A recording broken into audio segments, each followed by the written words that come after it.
আজ তোমাদের বানিয়ে দেখাচ্ছি লাল লাল করে চিকেনের ঝোল, যেটা ছুটির দিনে দুপুরে সবারই খুব পছন্দের। প্রথমে তেলের মধ্যে একটু আলু ভেজে তুলে নিয়েছি। এই তেলের মধ্যেই গরম মশলা আর জিরে ফোড়ন দিয়ে তারপর একদম কুচি করে কেটে রাখা পেঁয়াজ দিলাম।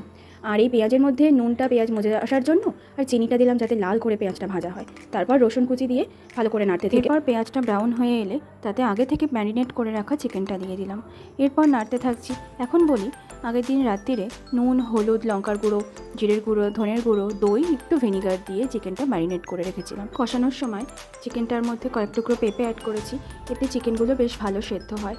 এরপরে অ্যাড করে নাড়তে থাকছি। বেশ তেল ছেড়ে ছেড়ে আসলে সেই মুহূর্তে একটু ঢাকা দিয়ে নাড়বো। ঢাকা দিয়ে নাড়তে থাকলে চিকেনের মধ্যে থেকে যে জলটা বেরিয়ে আসে। তারপর একটু শুকিয়ে আসলেই একটু জল গরম করে পরিমাণ মতন এর মধ্যে দিয়ে দিলাম। তো একটু ফুটে আসলেই নুন আর ঝালটা টেস্ট করে নেবে, তাহলেই আমাদের চিকেনের ঝোল কমপ্লিট। কেমন হয়েছে সবাই জানিও কিন্তু। আজকের মতো টাটা।